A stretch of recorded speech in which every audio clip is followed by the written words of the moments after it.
BIOS is responsible to locate and loads the operating system. During the boot up of computer, BIOS chip is responsible to identify the operating system. Once OS is identified, the identified operating system will be going to store temporarily on computer RAM. Basically, computer OS will be going to stored in system partition or boot partition known as a C drive. Computer operating system will be going to stored in C drive. During the boot up or startup of computer, computer OS will be going to recognize from C drive of particular hard disk drive. Once it is identified, the identified operating system will be going to load it on dynamic RAM on temporary basis.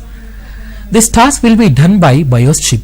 BIOS is responsible to locating and loading the operating system on RAM during the boot up of computer. This is third task. Let's see fourth role and responsibility of BIOS chip. BIOS is responsible to transfer controlling power to the operating system to access hardware devices. Fourth role and responsibility of BIOS chip is to, during the boot up of computer, transfer controlling power to the OS, computer OS, to access physical devices such as keyboard and mouse.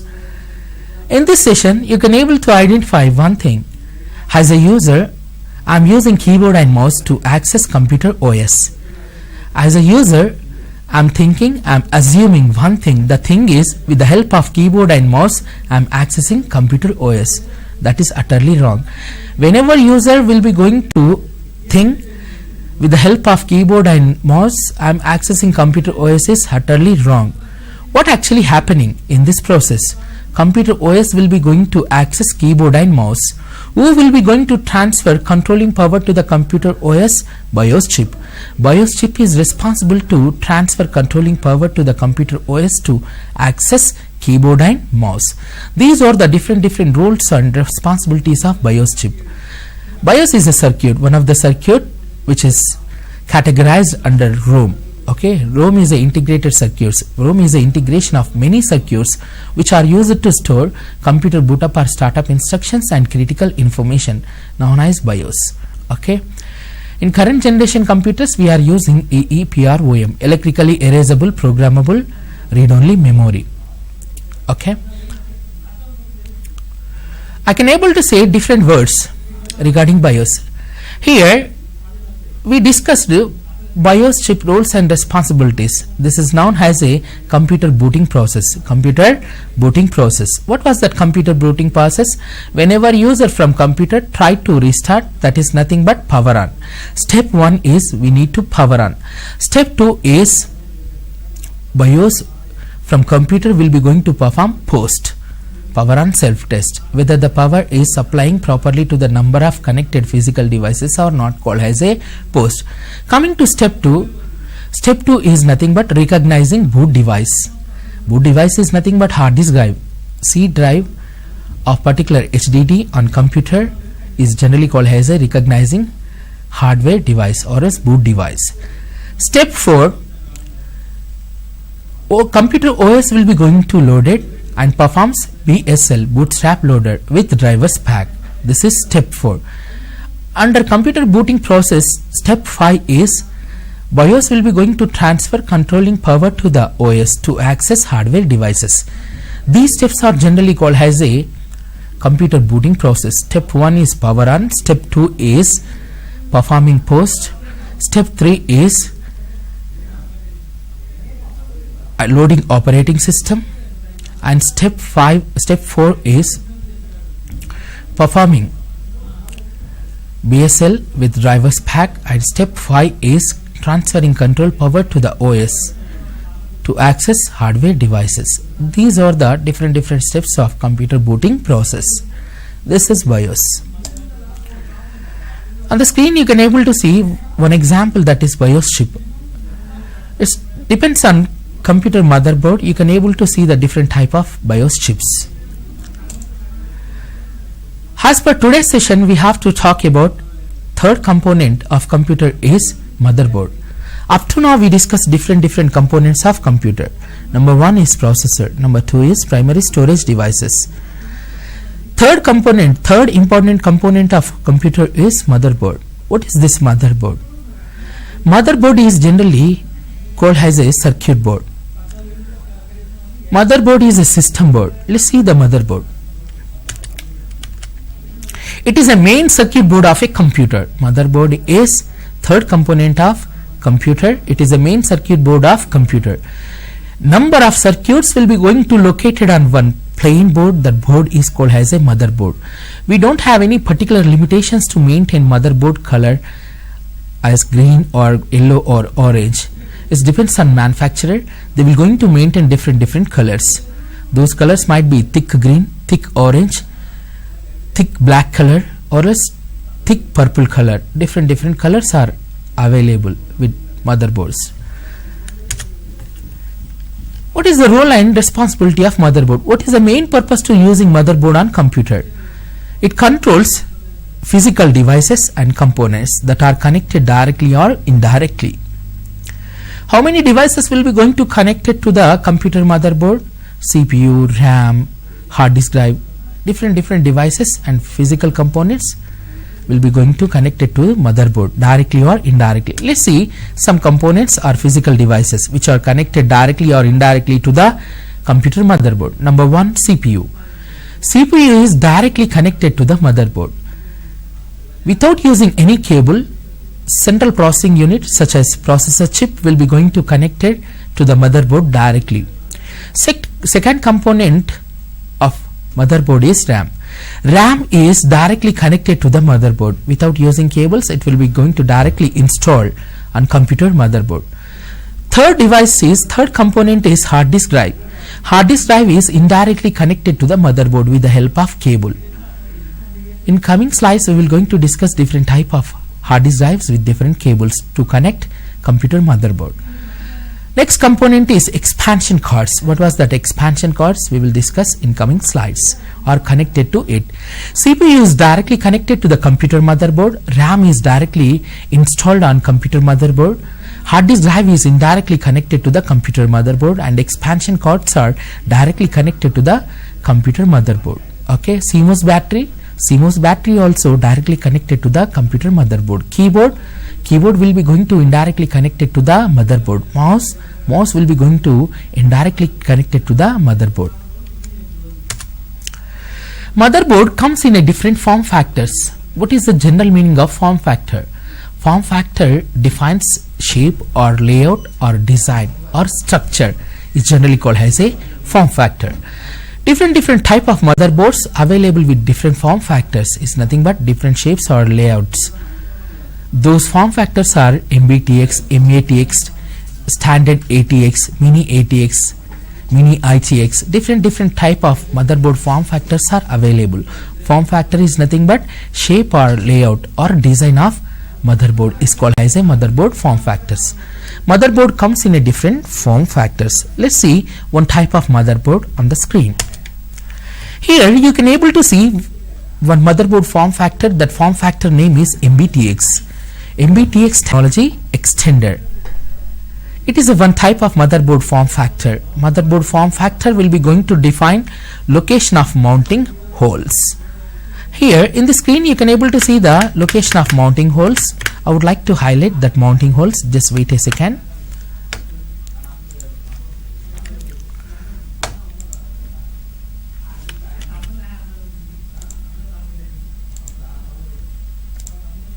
Just wait a minute. I would like to highlight the mounting points, location on computer motherboard.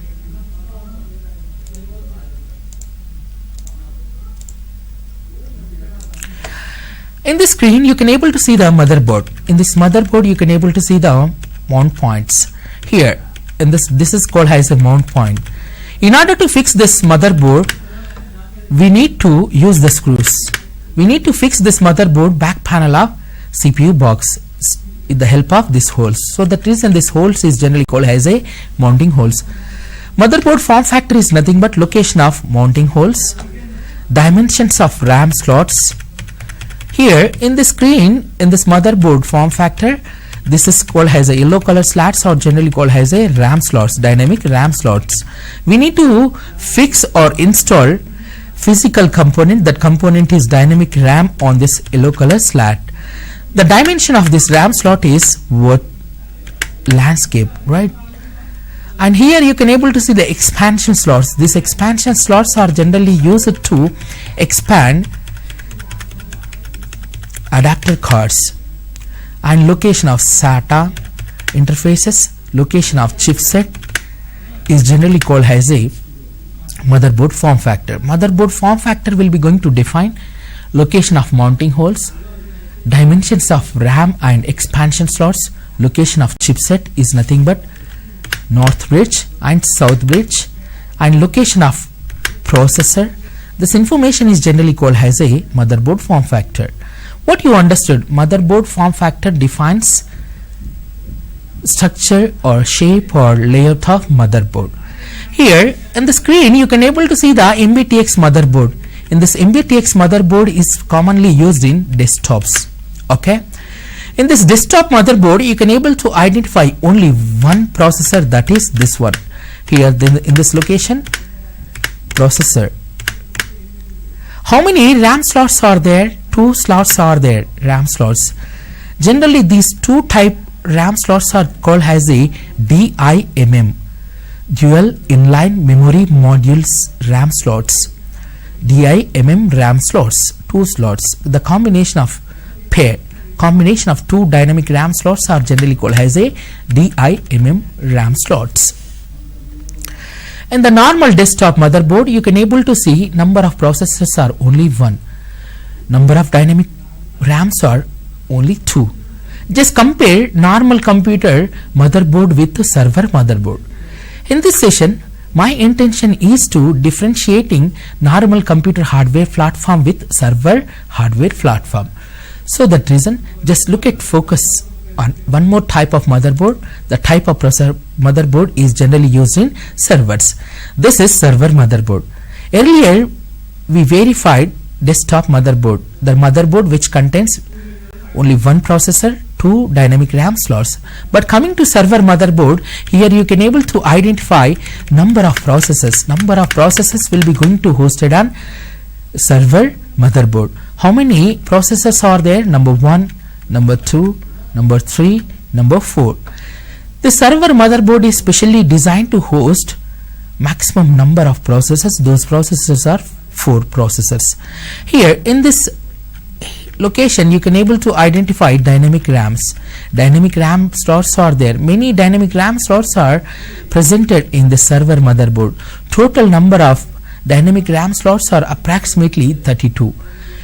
Just previous slide we discussed desktop motherboard. Over there how many dynamic RAM slots are there? Only 2. But coming to here on the screen server motherboard you can able to see more number of dynamic RAM slots, 32. So that reason one of the noticeable difference between computer and server is configuration. Servers are generally called as a high-end configuration computers. Configuration in terms of number of processors, configuration in terms of dynamic RAM slots, configuration in terms of FSB speed, configuration in terms of many physical hard disk drives with a huge amount of storage capacity. In normal computers we can able to connect 1 or 2 hard disk drives, but coming to server hardware platform is specially designed to connect 2 or more number of physical hard disk drives. So that reason you can able to expect huge amount of configuration from servers. Configuration in terms of RAM such as 1 terabyte, 2 terabyte, 3 or maximum 4 GB, 4 terabytes. Number of processors from server hardware platform is more than 2. Storage capacity from many hard disk drives are available on server's hardware platform. This is the main difference between computer and server motherboard. On the screen you can able to identify one more type of motherboard. That motherboard is specially designed to host 2 processors only, and around 8 or 12 RAM slots are there. This is one more type of server motherboard. Let's see the components of motherboard. In third component of computer is motherboard. Under that motherboard you can able to see the different sub components of motherboard. Let's see what are those components of motherboard. Look at screen everybody. First component is processor, slot type and socket type. What is this component? The computer motherboard specially designed to host processor. The processor type is slot or socket type. What is the slot and socket type? Currently we are not using slot type processors. How we are fixing dynamic RAMs on designated slots on motherboard, computer motherboard? In the same way, we need to install processor on designated processor slot of particular computer motherboard. Currently we are not using slot type processors. We were used slot type processors. Those processor types are Pentium 1 and Pentium 2. Some of the models are available. Those models are slot type processors from Pentium 3.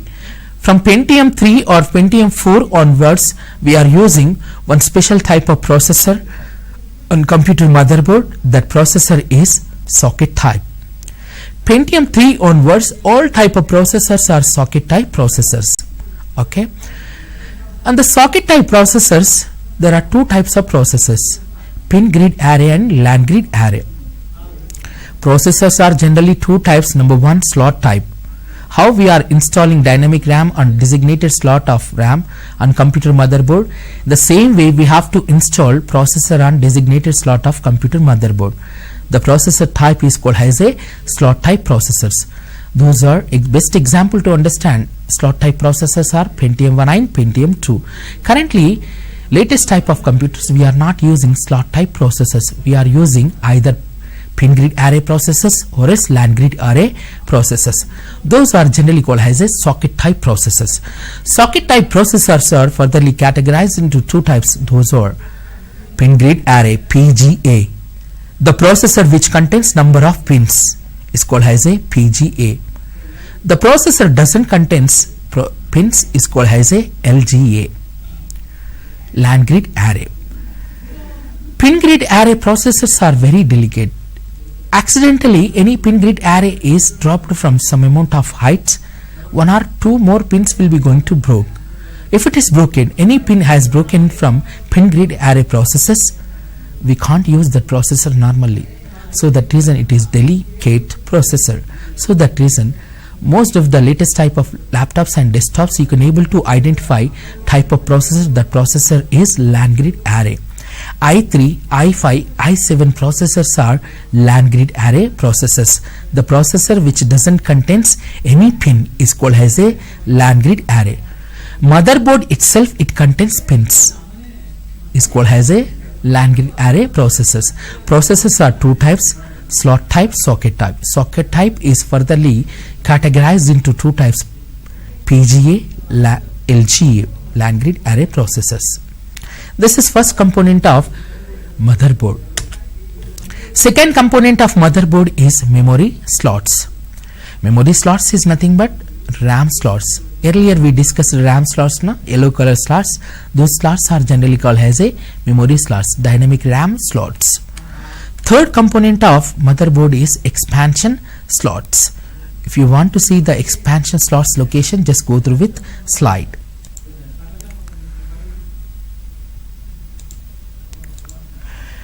In the screen you can able to see expansion slots location. This is processor location, whether it is pin grid array or land grid array. I can able to say the type of processor which can be installed in this motherboard is only socket type. This is not a slot type. It is the latest type processor, that is socket type processor, especially under that pin grid array processor it is. Here the RAM slots location, it is yellow color slots. Third component of motherboard is expansion slots. Here you can able to see the white color slots and blue color slot. This white color slot is generally called as a PCI, peripheral component interconnect. Blue color slot is generally called as a PCI Express, peripheral component interconnect express. These expansion slots or else reserve slots are used to extend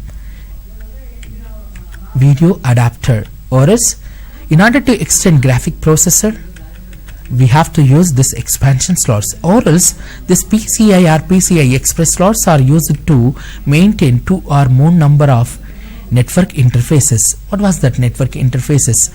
Those are generally called as a Ethernet cards or LAN cards. How to check it out? How to check this computer LAN card or Ethernet card? I would like to check my computer number of available Ethernet cards. Just go to control panel. In the control panel here you can able to identify network kind, internet. Click on network kind, internet. After that you can able to see one more option called as a network kind sharing. Click on network kind sharing. Over there you can able to see the one option called as a change adapter settings. Click on change adapter settings. Here you can able to see the LAN card or Ethernet card. Something is went wrong in my computer, so that reason here it is not showing any Ethernet card or LAN card. I need to uninstall existed network adapter and restart this computer. That time I can able to get the Ethernet card over here.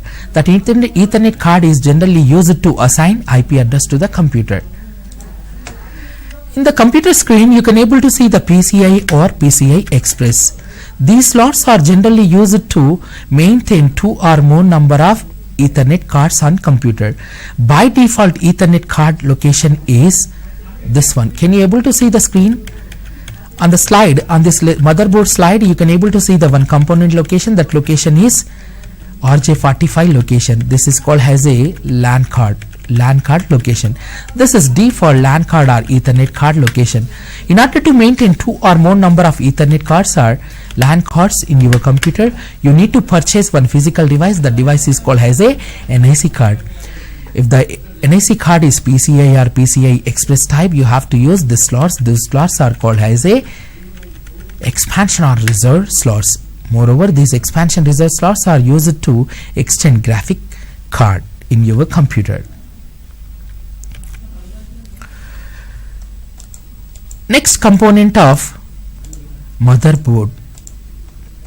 Fourth component of motherboard is input output ports. In the next slide we have to discuss input output ports of computer. Okay, let's see one more component of computer motherboard, that is called as a chipset. There are two types of chipsets are there. Number one, north bridge. Number two, south bridge. In the next slides we have to discuss input output ports and chipsets. IDE or SATA connectors. What is the location of input output ports, chipsets and IDE or SATA connectors on motherboard? Let's see.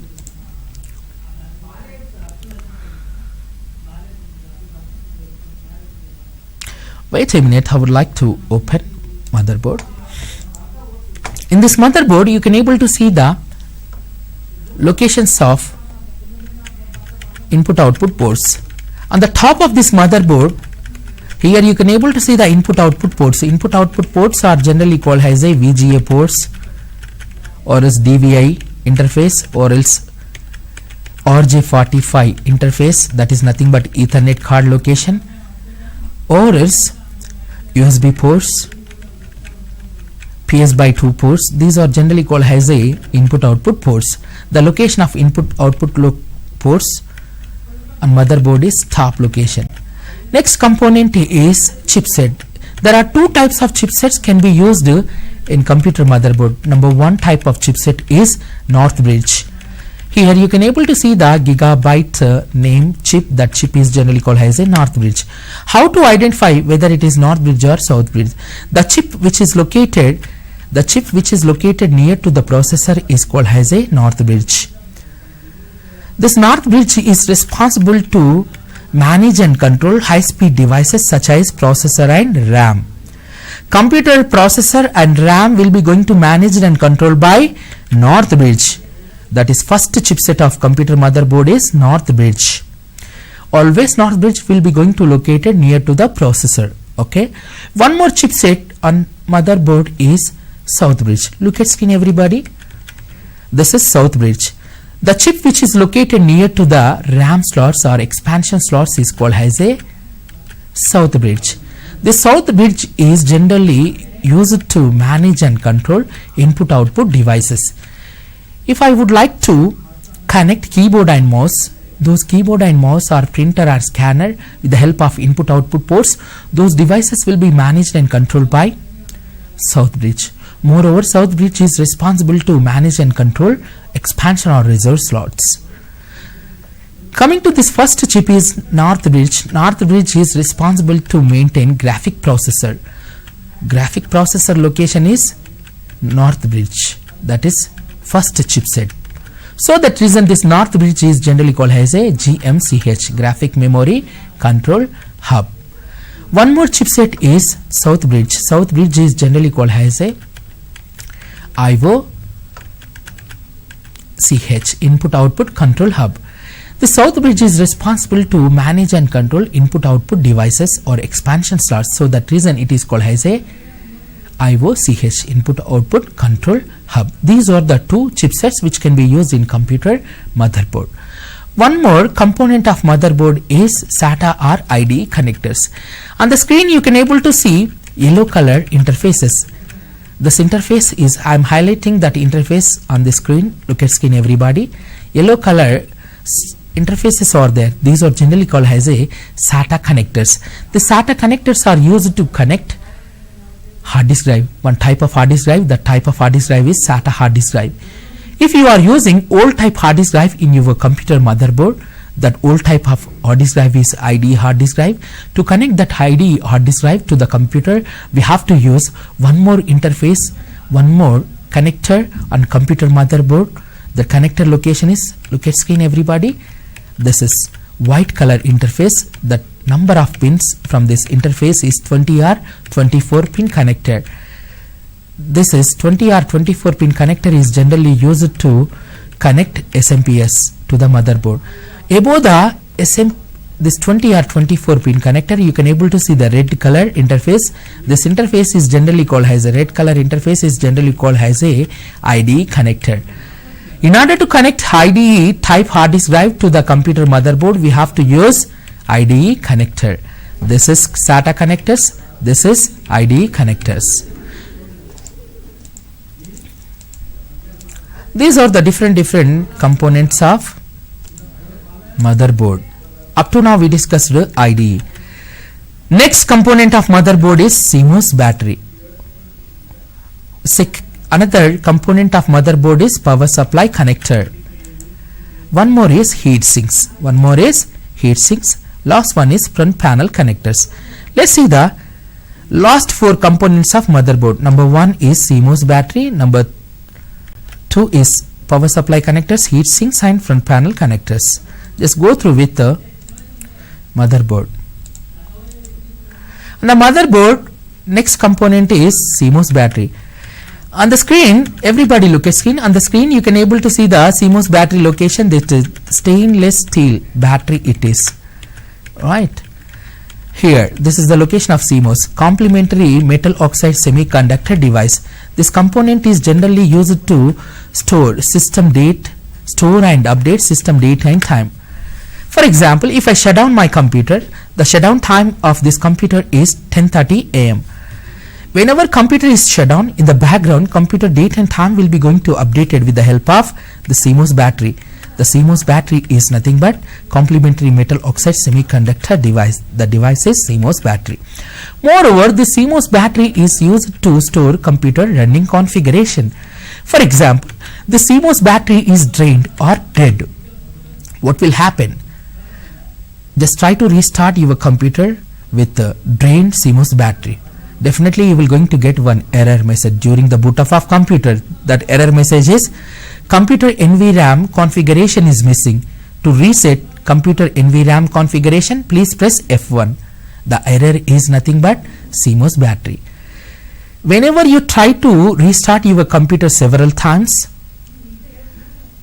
every time you have to press F1 to reset your computer configuration. Moreover, if CMOS battery is drained, your computer date and time will not updated, and you have to reset your computer configuration every time during the boot up of computer. That is the problem of CMOS. It is a battery, the battery which provides power to the chip.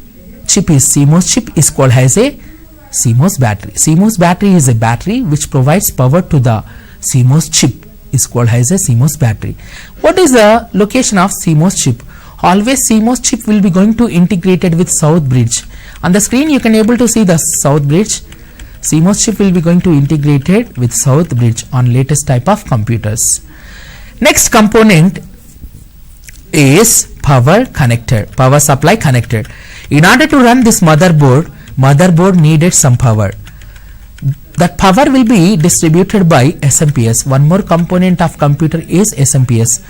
The SMPS is responsible to distribute required amount of power to the different components in the computer.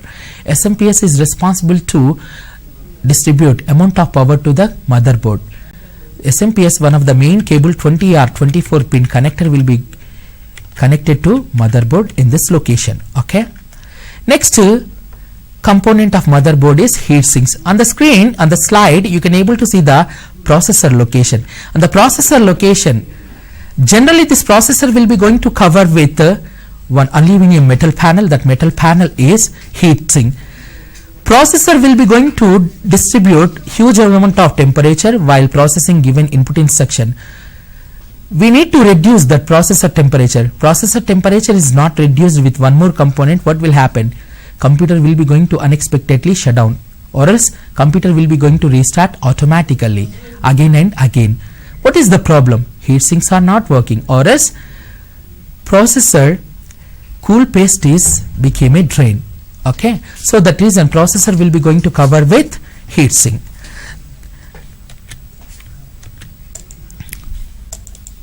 As per today's session, we discussed different components of motherboard, power supply connectors, heat sinks and front panel connectors. From tomorrow's session, we will going to discuss last component, front panel connectors and IO ports. I hope you guys are understood this session. I hope you guys are understood very well this session. See you tomorrow. Thank you for watching this session. Have a great day. Bye. See you.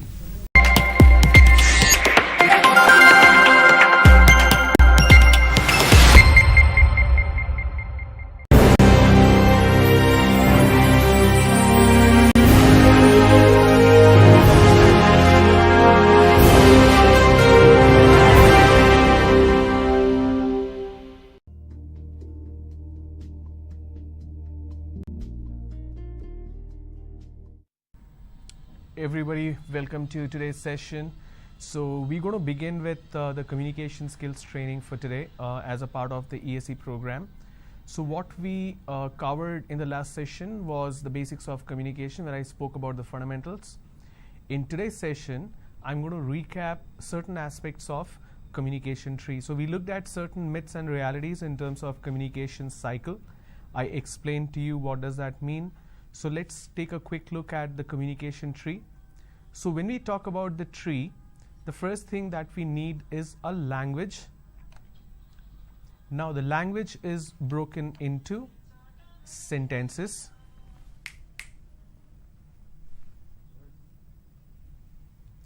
Now these sentences exist in every language. Whichever language we speak about, there is a language that is broken into sentences.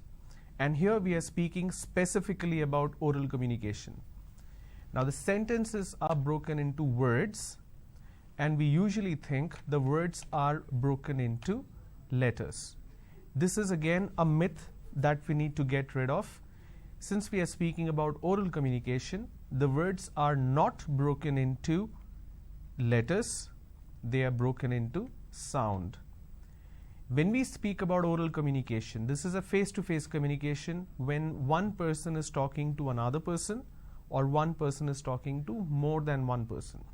So it could be one-to-one or one-to-many. The medium can be anything. It doesn't really matter. Should it be face-to-face? It can be over the telephone. It can be a speech. For example, the Prime Minister's message that comes like Man Ki Baat, he records the speech and that is beamed on television or on radio. When there is a news that you're watching, certain segment of the news is live, but certain segment or majority of it is not live. It's recorded and it's played after that. So when we talk about any of these communication which is oral in nature, we are hearing it.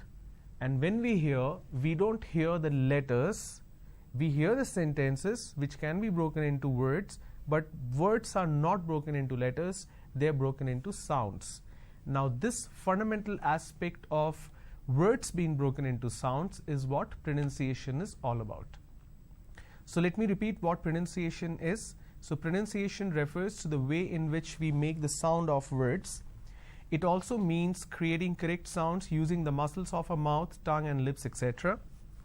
There are other important aspects of pronunciation. We looked at certain examples of word stress, where we emphasize on certain syllables in a word, where the emphasis is on certain syllables. We looked at sentence stress, where the emphasis is on certain words in a sentence.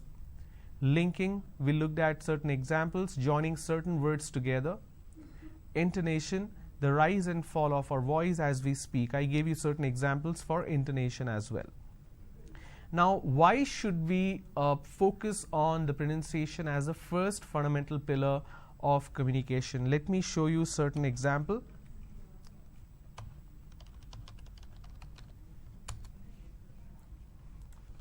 I'm going to type certain words and I'm going to break it down to sounds. This is to demonstrate why pronunciation is very important. Okay. Now, I have a word which is sir, right?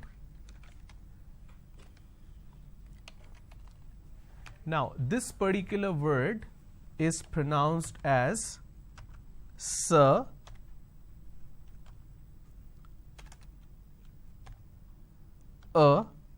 Now, this is a vowel sound. You will understand what a vowel sound is very soon. It's sir, or r, sir. This is how we are supposed to pronounce. Now, if you go in India, if you go down south in southern part of the country, the pronunciation changes of this word. Majority of the people pronounce the word sir as sar. Sar, can you please answer my question? So instead of saying sir, they say sar. So this is a pronunciation mistake. Now, how do we identify it's a pronunciation mistake? Instead of a vowel sound they end up using a vowel sound a. Another example.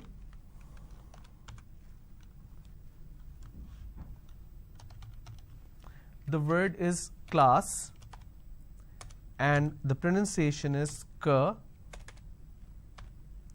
l, a, s, class. This is how the pronunciation is. But people make a mistake. They say k, l, o, s. Instead of saying class, they end up pronouncing this as class. Okay? Now, why does this happen? It happens because of one fundamental issue that we call as regional influence. So let me quickly show you what do we mean by that. So we have two fundamental problems in English language when we speak. One is mother tongue influence. The second one is regional influence. People usually mistake the mother tongue influence as a pronunciation issue, but it's not a pronunciation issue. It's actually a regional influence issue. So whatever problem that we face in terms of incorrect pronunciation, it's because of regional influence. The reason it's a regional influence, because every region has a particular language and a dialect, and the sound pattern of that particular language and dialect impacts a third language or second language, which is English. Now, what do we mean by mother tongue influence? Mother tongue influence is something that impacts grammar. For example, there is a sentence, lot of people, for example, I'm supposed to reach a particular meeting at 4 o'clock, but I was 20 minutes late, and they ask me, why are you late? And my response is, I came late. Why? Because I did not get a cab, or I did not get an auto rickshaw, or my bus was late. So what do I say? I reached late. Why? Because I could not get a cab on time. This why because is a wrong usage in English language. There is a Telugu word which is yendukante. So we do a direct translation from that word to English and we say why because. Now why and because cannot be together because one of the word which is why is a redundancy. The same thing applies to this particular example.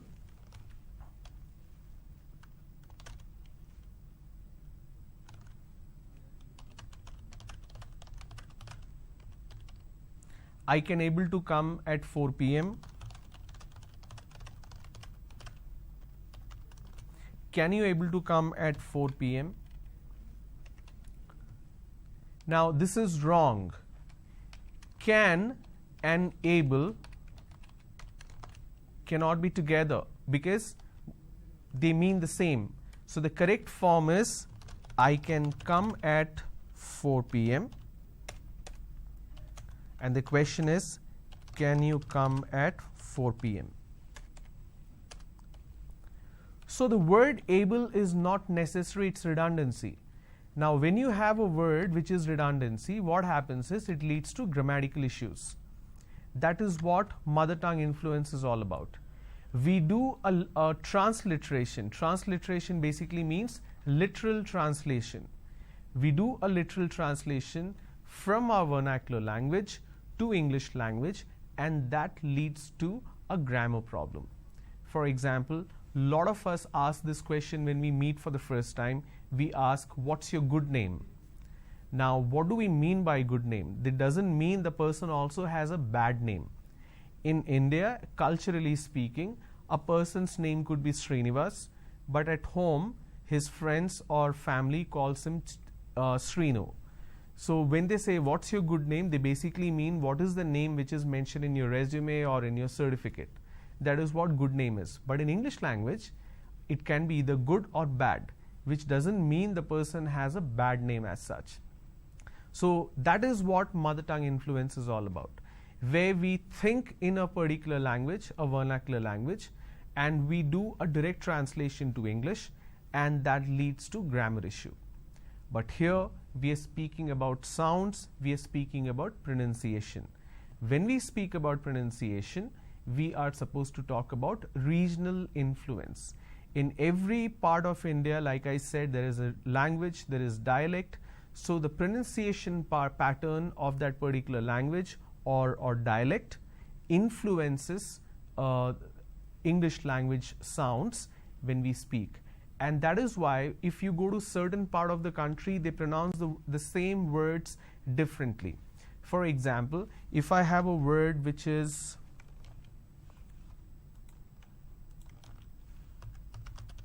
America, if you go to North India, especially Punjab, Chandigarh, Delhi and all that, now the correct pronunciation is, if I have to break it down to syllables,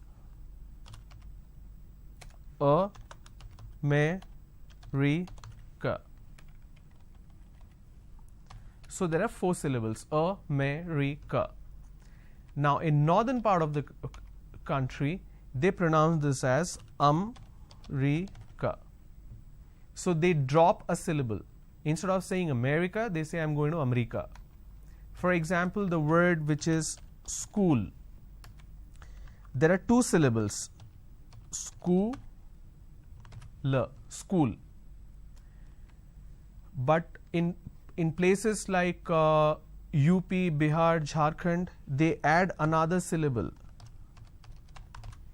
They pronounce this as school. Wherever there is a word that starts with the s sound, they add a e in front. So instead of saying school, they say school. Something like this happens here as well. For example, the word student. Instead of saying student, a lot of people pronounce this as student. So they add sh, they start it with sh instead of s. So how do we correct these problems? Now some of it comes because of the influences around us. This is how our teachers taught us in school. Unfortunately, even they did not know what is the correct pronunciation. When they keep talking with a wrong pronunciation, we all think that is the right pronunciation because they're the teachers, obviously they know the best and they're accurate and perfect. So we end up thinking that this is how the word is actually pronounced, but that is not the fact. Now, why this entire pronunciation aspect is important? It's because it can lead to confusion when you are speaking to someone. There is a shift of sound that can happen, and that is what we need to eliminate. Let me show you certain examples of sound shift, why it can lead to a problem. I have a word which is leave and another word which is live. Okay. Now, in case if you're watching something live on television, the same spelling is used, L-I-V-E, but the pronunciation changes to live instead of live. So I have leave, then I have live.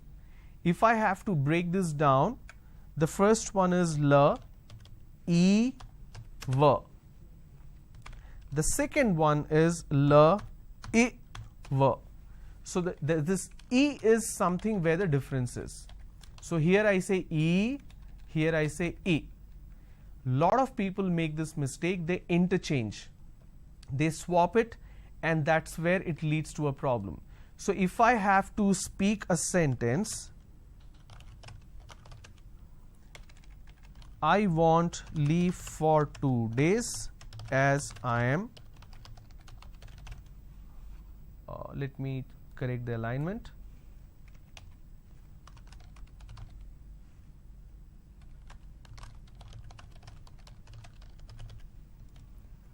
I want leave for 3 days as I am traveling to Mumbai. I used to live there.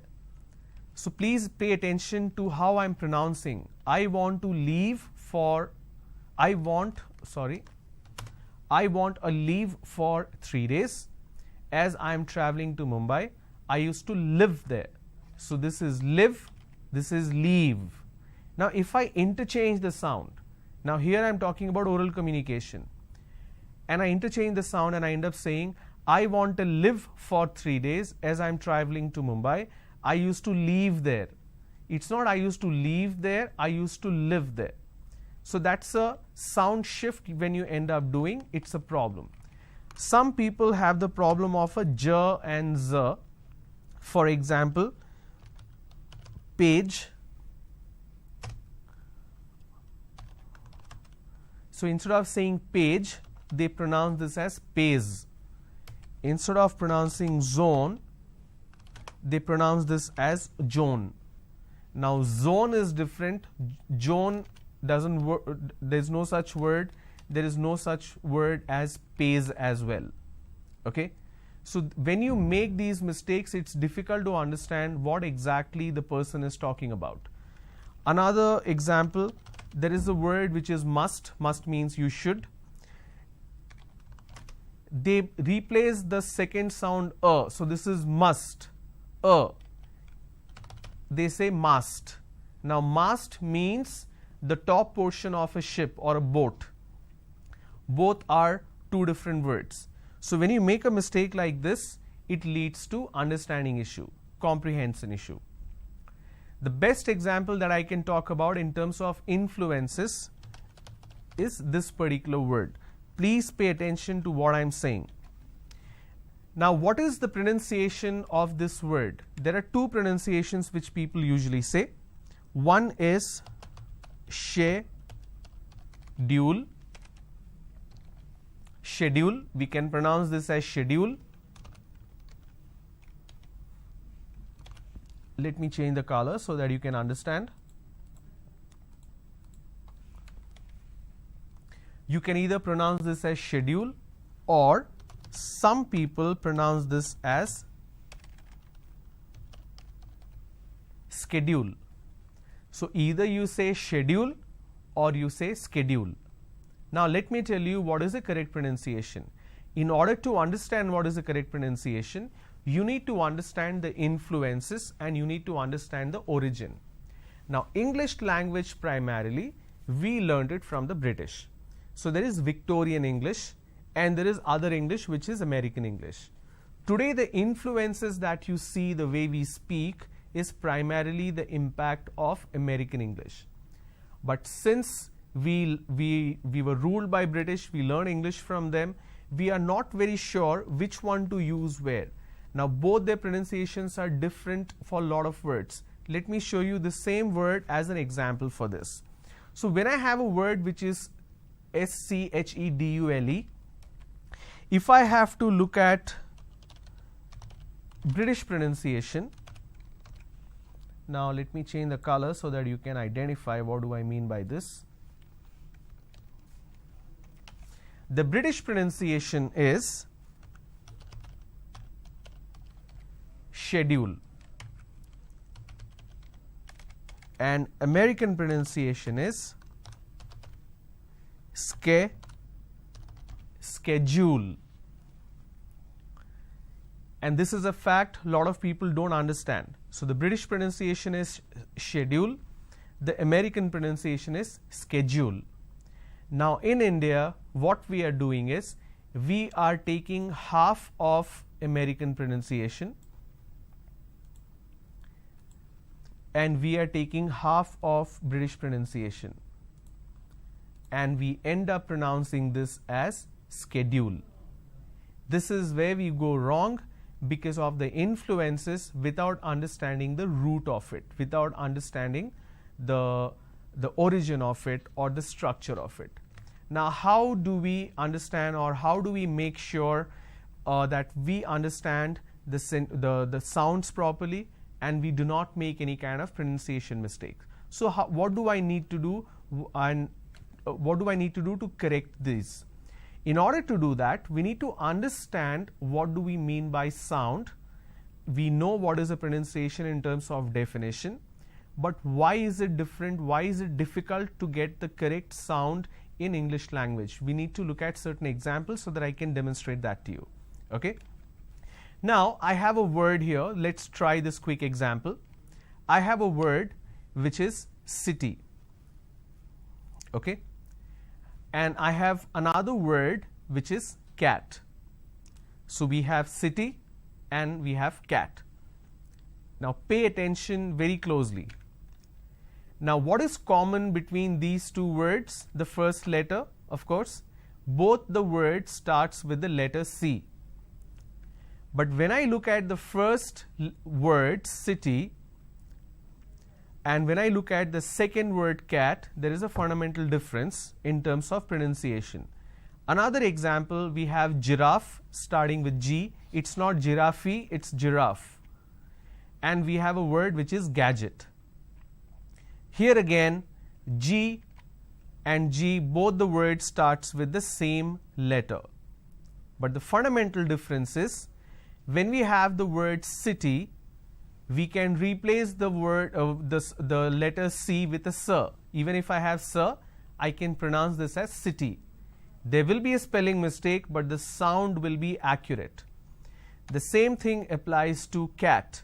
I can replace the letter C with a K and I can pronounce this as cat, which means the first letter, even though the letter is C, it carries the function of sir.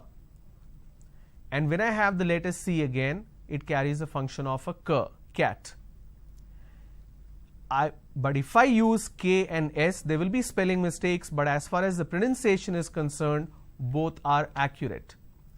Likewise, in giraffe, it starts with a J sound and gadget starts with a G sound. Alright? So even though the first letter is identical and same, but the sound is different. So what do we understand from